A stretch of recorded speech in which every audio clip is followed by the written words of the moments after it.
Previously on Get the Fun Outside.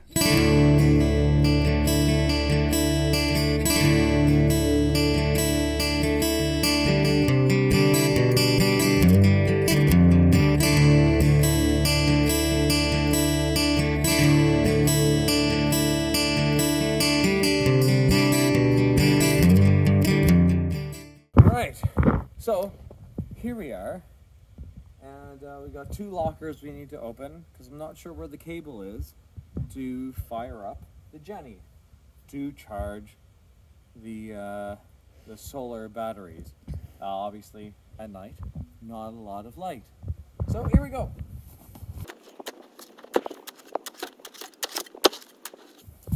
Yes, I'm wearing leopard print. Cassandra bought it specifically for me. I think it's rather fetching. I think it works for me. As it turned out, the cable we were looking for to hook the generator up to charge the battery bank for the solar panels was actually in the wood shed. Having been told it was in the tool shed, I went round back of the cabin to crack open the lockers, which I knew held several tools. That wasn't discovered until the next morning, however, so we enjoyed some peace and quiet and darkness but for the glow of the wood stove, which I can't say was unenjoyable. We had planned a movie night that particular night. Thanks, Dad, for the projector and screen. But we ended up carrying on some good conversation instead, and simply enjoyed each other's company, rather than relying on some media source to make up for any social ineptitude. Thankfully, the lot of us still recall what it's like to be people, around people. Wow. It is freezing rain.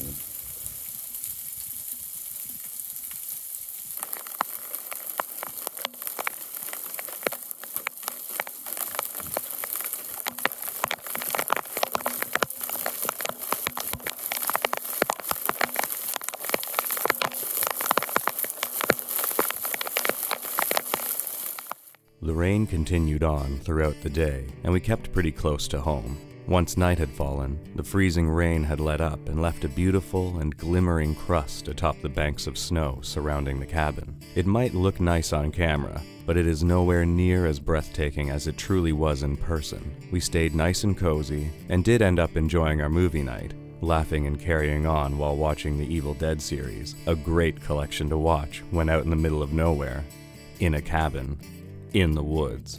We had some fluffy snow the following day which Christine, Cassandra, Luke, and Heidi had to navigate when heading into town to pick up some provisions. Some drinks. Not that I was complaining at all.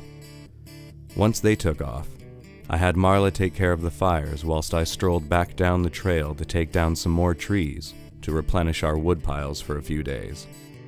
While there was a hard crust on the snow from the freezing rain the day before, the crunch was satisfying when trotting on it, and the view was beautiful as ice and snow clung to the evergreens.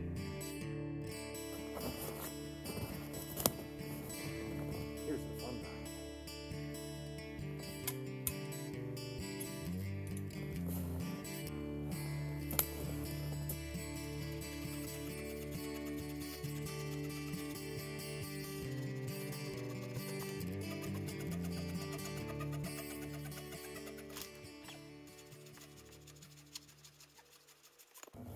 Well, that stuff will be nice in the next season, or if we're really desperate and got some good coals rolling. But now, I had to get some really dry stuff for the next few days. Turns out, didn't have to go too far to find a nice tall dead standing tree that I'm going to take down now. And I'll bring it back to camp, and then when the other three get back, they can buck it up for me, because I got other work to do today, because life doesn't stop even when you disappear out into the woods. There are actually a few here that I can take down. So, like this little guy right here, much thicker boy right here, and a couple that are already down.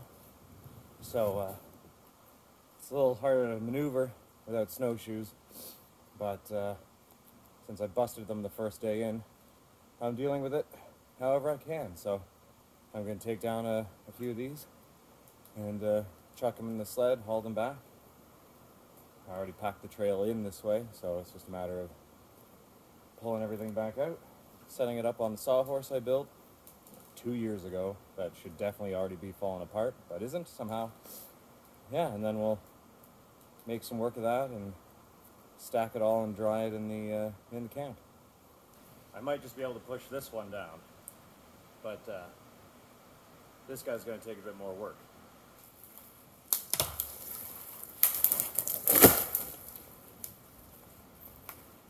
And it's already broken in half for me. Perfect. It's true. I did have a contract to complete while I was out at the cabin, and I did manage to get a decent amount of work done on it while the gang was away. But I have to admit that I would rather spend my time wandering the forest and processing wood for the cabin, to be enjoyed by everyone as we bask in the warmth and good company. Little lake over here, and a lot of marshland. So the soil's pretty loose. The big trees tend to choke out these little guys, which doesn't really hurt us all that much. They tend to dry out pretty quick. So if you get to them at the right time, especially with us now in the winter and some of our firewood, unfortunately, having been used up by someone else previous to us arriving at the camp, we get some dry firewood in addition to what we had drying from the previous season. A lot of balsam firs, there are a lot of white pine, golden birch, and some maple we've taken as well. There was certainly a lot of softwood in that stand of trees, but we did our best to keep the fires going with debarked birch and the occasional maple, avoiding too much of a creosote buildup in the strange and hard angles of the stovepipes in the cabin. That being said, the pipes will certainly need a cleaning before next winter. No sense in risking an unwanted fire and damage to the cabin that has become a frequent reset button for all of us.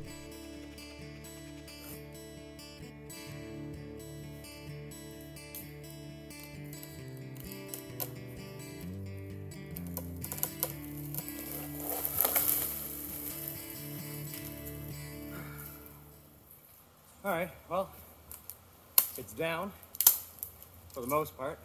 It's just a bit hung up on this great white pine that's over here, but I'm pretty sure because of how dead it is, you should be able to just pull that out a bit. Now, definitely always good to watch your feet. You'll notice when I'm cutting, I'm not just looking where I'm cutting. I'm watching above. You never know if debris is going to come down. Something shakes off the tree to hit you in the head. You just never know for sure which way the tree is going to sway once you cut it. You'd like to think that no matter where you wedge it, you'll be able to drop it exactly where. Obviously, I missed by about 2 feet. There would have been a nice clearing here for this guy, but here we are. So, better safe than sorry, and if you're going to be lifting this up, you want to stay on appropriate side. You know it's not going to roll on you. You know you have the ability to do it. If you don't, then don't do it.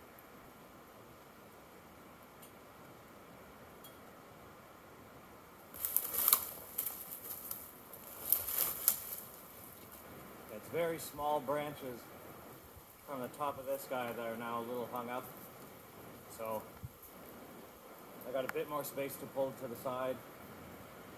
And if that doesn't work, then I'm going to take a small bit off the end. Don't want to cut up here, so then it comes straight back down and then straight back over on you. Now with this tree, if I did that and it came back over at me, it is so light and so dry already, I'll be able to push it to the side. But I don't know if these branches will hit me first. I might get poked in the eye. I'm wearing glasses, that's not going to stop it. So I'm going to be a bit safer to pull this back a little bit more and hopefully it drops.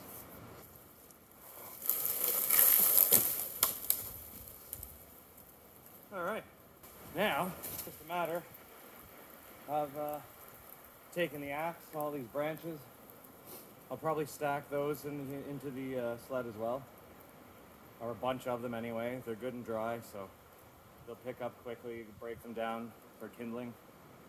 And especially if you're out in the winter for like 2 weeks like we are, you don't really want to just give up a nice treat like that.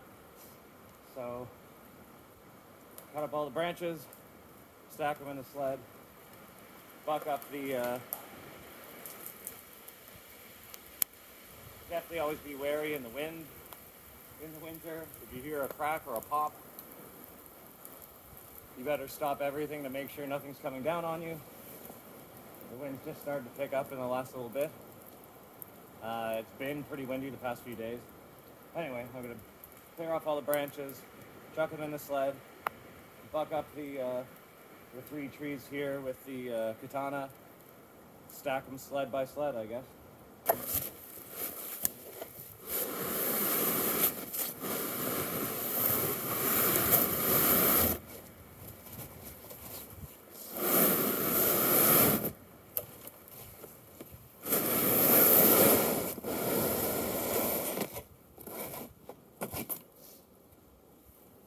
Another worthwhile point, you definitely don't want to overload your sled. I might take a bunch of the branches, just a couple of small pieces of the log of the actual tree itself. Because the 3 big pieces I've got in here are still pretty fresh. They dropped in the wind and we're leaning over and hung up here just behind us, so took a couple of sections off of that. Plenty more to be had. But with those sections now up off the ground for the most part, they'll not rot as quickly if they drop in the spring after the melt. So be it, we'll be back here anyway to pick it up and then to clear it out, split it and store it until next winter. But take a few pieces for now in case we can dry it out on top of the wood stove over the course of a day so that we have some good hard wood to throw on the fire at night. Don't forget that you need kindling to get your fires going, unless you're using some other accelerant. So stocking up on dry branches from your downed trees is very handy to use up against some coals from last night's fire. I shouldn't have to say it, but it's important to chop away from yourself, because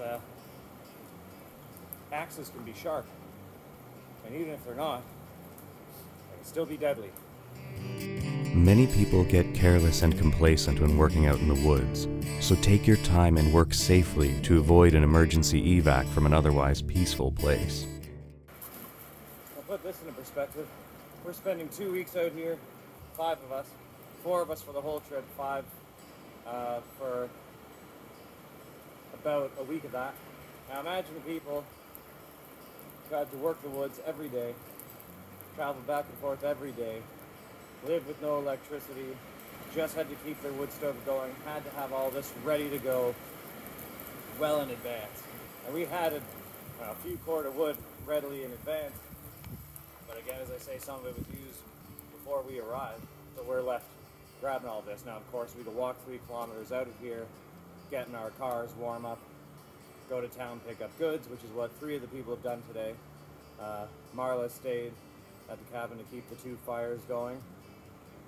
And I've come out here to do this so that I can go back and do my actual job because we do have the benefit of a solar system, so we have some electricity as well.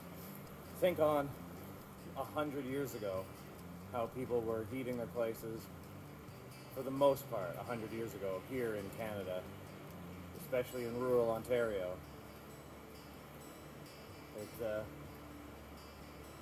It makes you think maybe we're a lot more pampered than we think we are, and we have it way better than we think we do.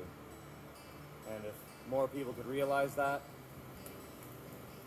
we'd probably be in a better position all around with how we treat ourselves and each other. Musings in the Woods, everybody, by Anthony Leclair. This is how I relax. This isn't work. This is fun.